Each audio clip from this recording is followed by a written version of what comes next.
and subscribe to Maulana Munawar Hussain Siddiqui. ایک بار عقیدت اور محبت کے ساتھ درود پاک پڑھے. اللهم صل على محمد وعلى آل محمد كما صليت على إبراهيم وعلى آل إبراهيم إنك حميد مجيد. اللهم بارك على محمد وعلى آل محمد كما باركت على إبراهيم وعلى آل إبراهيم إنك حميد مجيد. اللہ رب العزت کا بے انتہا کرم اور احسان ہوا کہ اللہ تبارک و تعالی نے آج ہم سب کو ایمان اور یقین کے ساتھ صحت و عافیت کے ساتھ نماز جمعہ کے لیے جمع فرمائے. اللہ تبارک و تعالی سے دعا فرمائے کہ اللہ تبارک و تعالی ہم سب کے جمع ہونے کہنے اور سننے کو بےحد قبول فرمائے اور ہمیں عمل کی توفیق عطا فرمائے. آمین یا رب العالمین. سامعین محترم، عزیزان گرامی،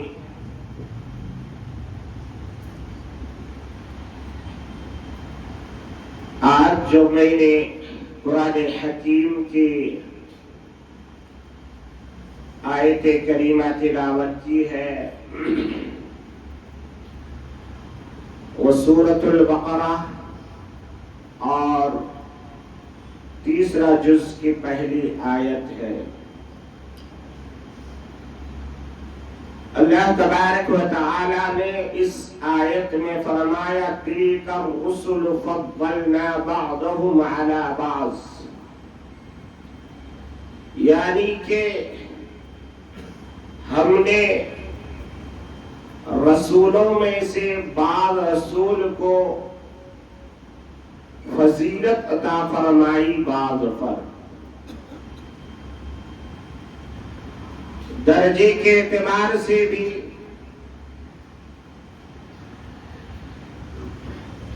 آج جو ہم لوگ دیکھتے ہیں کہ ابھی ان مہینوں میں اکثر علماء اور خطباء اولیاء کرام کا تذکرہ اور ان کی فضیلت کے اوپر بیان کرتے ہیں، اور سب سے زیادہ لوگ اس سے متاثر ہوتے ہیں کہ اولیاء کرام کے کرامات کا تذکرہ کیا جائے. تو میں نے آج مناسب سمجھا کہ اس پر بات کی جائے کہ کرامات کیا ہے، معجزات کیا ہے اور شعبدہ بازی کیا ہے. بہت غور سے سننے کی ضرورت ہے. کوئی کام اگر عادت کے خلاف ہو جائے، خرق عادت ہو، اور اس کا صدور اگر نبی کی ذات کی طرف منسوب ہے تو اسے معجزہ کہتے ہیں. کوئی ایسا کام جو عام طور پہ ایسا نہیں ہوتا مگر ایسا ہوا ہے اور اس کا انتصاب یا اس کی نسبت کسی اللہ والے اولیاء کرام کے طرف کی جائے تو اسے کرامت کہتے ہیں. اور اگر کوئی ایسا کام جو عام طور پہ نہیں ہوتا، خرق عادت ہے، اور وہ کسی شرابی کبابی کے طرف، غیر ایمان کے طرف منسوب کیا جاتا ہے، تو اسے شعبدہ بازی کہتے ہیں، اسے جادو کہتے ہیں، اسے دجل کہتے ہیں، اسے فریب کہتے ہیں۔ یاد رکھیے گا، تینوں میں فرق بھی سمجھاؤں گا۔ ضروری نہیں ہے کہ کوئی ایسا کام، مثال کے طور پر حضرت صالح علی نبینا علیہ الصلاۃ والتسلیم کی قوم نے ان سے ڈیمانڈ کیا کہ ہم آپ کو اس وقت نبی مانیں جب آپ عام طور پہ بچہ پیدا ہونے کے لیے ماں باپ کا ہونا ضروری ہے، جانور پیدا ہونے کے لیے میل اور فیمیل کا ہونا ضروری ہے، ان کا ملاپ ضروری ہے۔ مگر صالح علیہ السلام کے قوم نے ان سے ڈیمانڈ یہ کیا کہ آپ کو ہم اس وقت نبی مانیں کہ آپ ایک اونٹ پیدا کر کے دکھائیے۔ تو حضرت صالح علیہ السلام نے کہا کہ یہ اونٹ کا پیدا کرنا، اونٹ کا مارنا، یہ اللہ کی طرف سے ہوتا ہے، میری بس کی بات نہیں۔ تو جب ان کے قوم نے ڈیمانڈ کیا تو حضرت صالح نے اللہ کے حکم سے، اپنی طرف سے نہیں، اللہ کے حکم سے قوم سے کہا کہ اس پہاڑ کی طرف دیکھو، اس پہاڑ سے ایک اونٹنی پیدا ہوگی، اور وہ بھی گابن اونٹنی پیدا ہوگی، حمل سے ہوگی۔ تو اس کے قوم نے تعجب کیا کہ ایسا کیسے ممکن ہو سکتا ہے؟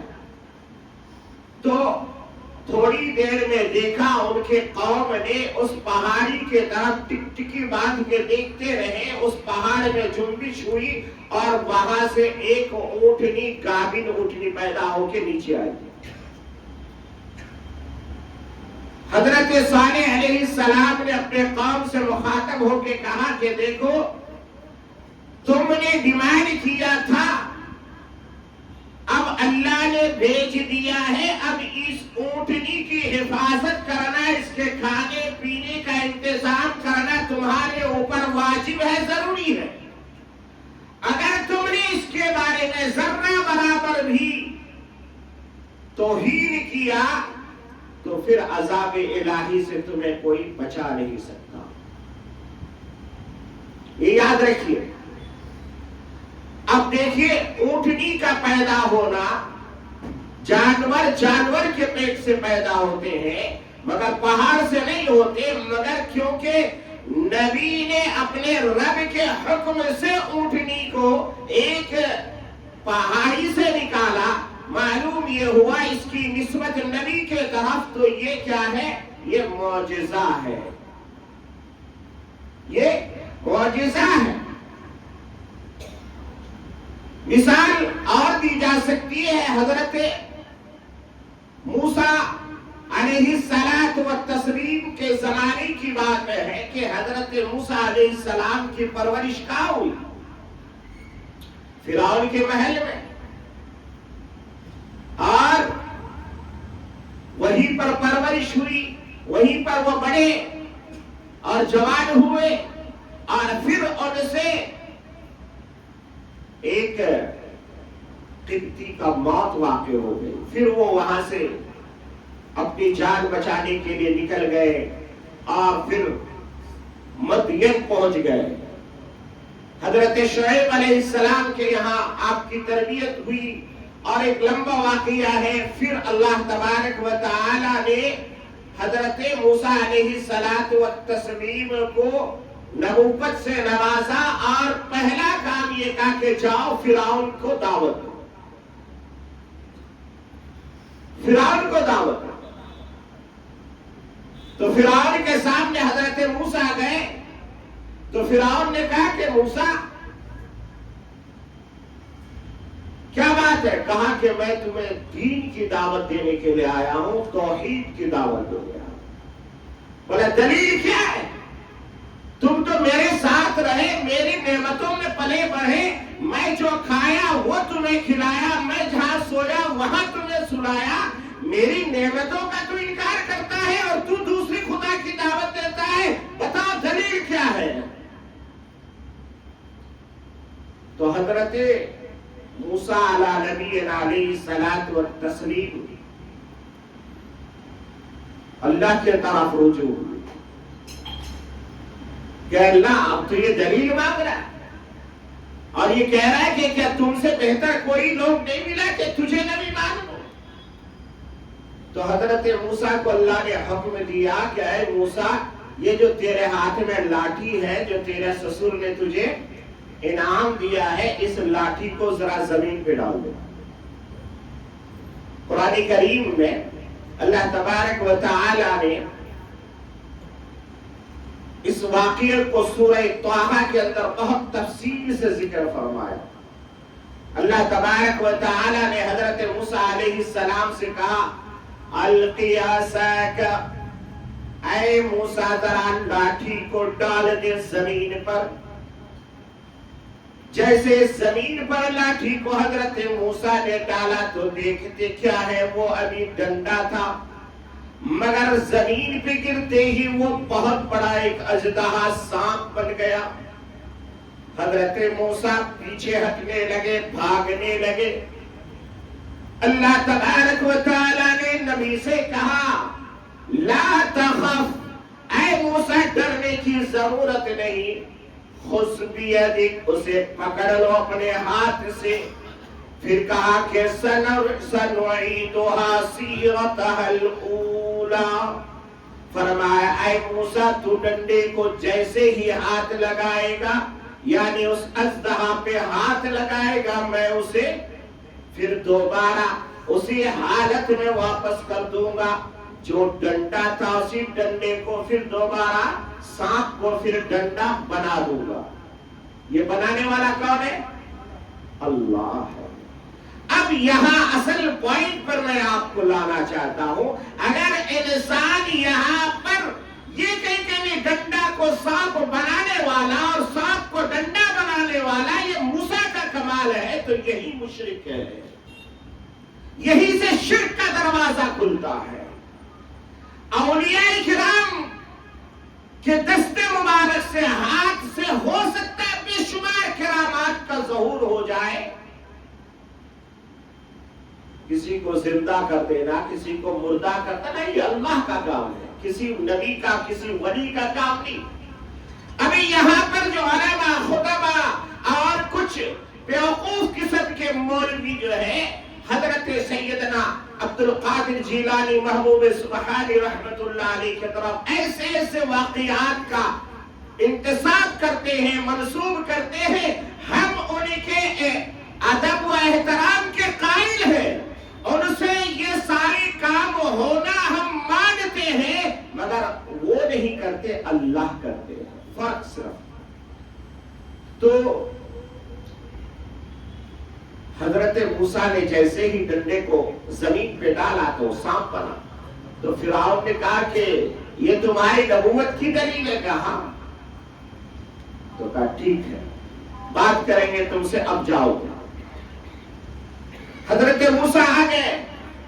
فرعون نے سارے جادوگروں کو بلایا، پورے ملک میں اعلان کیا کہ بھائی ایسا کام ہوا ہے، اس لیے اس کے خلاف تم کیا کر سکتے ہو؟ جادوگروں نے کہا کہ ہم بھی سانپ بنا دیں گے۔ جادوگروں نے کہا کہ ہم بھی سانپ بنا دیں گے، پھر تو ہم بھی نبی بن گئے۔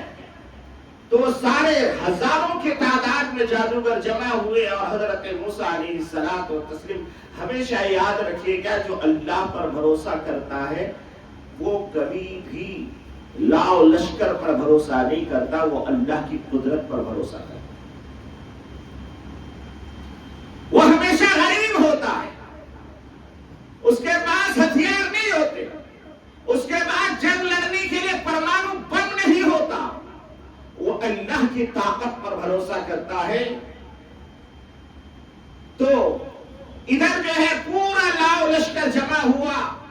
میدان پورا کھچا کھچ بھرا ہوا ہے، کوئی ڈنڈا لا رہا ہے، کوئی رسی لا رہا ہے، کوئی صندوق لا رہا ہے، کوئی کچھ لا رہا ہے، کوئی کچھ لا رہا ہے۔ حضرت موسیٰ کو اطلاع ہوئی، حضرت موسیٰ تنے تنہا، کچھ بھی نہیں، ہاتھ میں صرف ایک گنگا۔ پہنچ گئے، لوگ ہنسنے لگے کہ یہ مقابلہ کریں گے، ادھر اتنی تیاری، ادھر کچھ بھی نہیں۔ حضرت موسیٰ کے دل میں بھی خوف پیدا ہوا۔ کیا خوف پیدا ہوا؟ ان جادوگروں نے اور حضرت موسیٰ کی جب بات ہوئی تو انہوں نے کہا کہ بتاؤ، پہلا وار تم کرو گے یا ہم کریں گے؟ تم ابتدا کرو گے یا ہم کریں گے؟ حضرت موسیٰ نے کہا کہ نہیں، ہم ابتدا نہیں کریں گے، آپ پہلے کرو۔ ان جادوگروں نے رسیاں ڈالی زمین پر، وہ سارے رسے اور سانپ بن کے ادھر سے ادھر بھاگنا شروع کیے۔ حضرت موسیٰ کو خوف پیدا ہوا کہ اللہ کیا ہوگا؟ سانپ میں نے بنایا تھا، یہ تو ہزاروں کی تعداد میں سانپ بنا دیے، اب لوگوں کو کیسے پتا چلے گا کہ حق کیا ہے، باطل کیا ہے؟ یا تو حق اور باطل کی لڑائی ہے۔ لوگ کہیں گے کہ موسیٰ یہ کون سا کمال ہے، آپ نے لاٹھی کو سانپ بنایا، انہوں نے رسی کو سانپ بنایا، اور میرا سانپ بنانا میرے اختیار میں نہیں ہے، اللہ چاہے گا تو بنے گا، نہیں تو نہیں بنے گا۔ جادوگر تو اپنے اختیار سے بنا رہا ہے، جادوگر جہاں چاہے گا وہاں بنا دے گا۔ میں تو اللہ کی طرف رجوع ہوں گا، اللہ قبول کرے گا، اللہ چاہے گا تو بنے گا ورنہ نہیں بنے گا۔ تو اللہ تعالیٰ نے کہا موسیٰ کو، پھر کہا اے موسیٰ ڈرنے کی ضرورت نہیں ہے، فتح تمہاری ہوگی، فائنل میچ تم ہی جیتو گے، ہم تیری مدد کریں گے۔ تو کہا کرنا کیا ہے؟ کہا کچھ نہیں، پھر وہی لاٹھی کو ڈالو۔ اب جب لاٹھی کو ڈالا تو جتنے چھوٹے موٹے سانپ تھے اس نے منہ کھولا، پورے کے پورے سانپ اس کے منہ کے اندر۔ جادوگر میں اور اللہ کے معجزے میں فرق یہ ہوتا ہے کہ جادوگر صرف نظروں کو بدلتا ہے، اصلیت کو نہیں بدلتا۔ ہمیں لگتا ہے کہ یہ سانپ ہے مگر حقیقت میں وہ سانپ نہیں ہوتا۔ آپ جتنی بھی کہیں پہ بھی آپ جادو ٹونا دیکھتے ہیں، وہ لوگ کسی نہ کسی چیز کو مسخر کرتے ہیں۔ تو میرے بھائی اور دوستوں بزرگوں، اصل بات جو میں عرض کرنا چاہ رہا ہوں وہ یہ ہے کہ دیکھیے کرنے والی ذات اللہ کی ہے۔ اگر اس جادو کا تعلق کسی ایسے آدمی کے، یعنی بدلنے کا تعلق ایسے آدمی سے ہے، ایسا آدمی آپ کو بدل کے دکھا رہا ہے جو نماز نہیں پڑھتا، جو روزہ نہیں رکھتا، جو اللہ کی توحید پر عمل نہیں کرتا، آپ نے دیکھا ہوگا بہت سارے کھڑے ہو کے پیشاب کرنے والے، بلکہ پیشاب پینے والے بھی کچھ ایسا کام کر کے دکھاتے ہیں جو عام انسان نہیں کر سکتا۔ اس کو معجزہ نہیں کہا جائے گا، اس کو شعبدہ بازی کہا جائے، اس کو دجل کہا جائے، اس کو فریب کہا جائے گا۔ اور اگر اس کا تعلق کسی اللہ والے سے ہو جائے تو اس کا تعلق ہوگا کہ یہ کرامات ہے، یہ اولیاء کرام کو اللہ نے کچھ انعام دیا ہے۔ جیسا کہ آپ نے سنا ہوگا کہ حضرت خواجہ معین الدین چشتی اجمیری رحمت اللہ علیہ جب دین کی دعوت کو لے کر کے ہندوستان آئے اور یہاں آنے کے بعد وہ جو اجمیر کے علاقے میں آپ کی اونٹنیوں نے پانی پینا چاہا تو وہاں کے بادشاہ نے، وہاں کے راجا نے ان کو پانی پینے سے منع کر دیا۔ حضرت اجمیری رحمت اللہ علیہ نے اس پورے جو ہے اس کو تالاب کو ایک کٹورے میں بند کر دیا۔ یہ اللہ کے طرف سے ہے، اس کو کرامت کہتے ہیں۔ یہ حضرت خواجہ معین الدین کا کمال نہیں، یہ اللہ نے کیا ہے، اللہ اپنے قدرت سے کیا ہے۔ تو معلوم یہ ہوا کہ اگر کسی نبی سے ہو جائے تو اس کو معجزہ، اور کسی ولی سے ہو جائے تو اس کو کرامت، اور اگر کوئی گندے آدمی سے ہو جائے تو اس کو فریب، دھوکہ کہا جائے گا۔ اب معجزہ کو ماننا ضروری ہے کہ نہیں؟ معجزہ کو ماننا ضروری ہے کہ نہیں؟ حضرت صالح علیہ السلام کی اونٹنی جب آئی تو حضرت صالح علیہ السلام نے کہا کہ دیکھو اگر تم نے اس کی توہین کی تو اس میں سے ایک بدماش ٹائپ کا آدمی تھا، اس نے کیا کیا، حضرت صالح علیہ السلام کے اونٹنی کے پاؤں کاٹ دیا۔ حضرت صالح علیہ السلام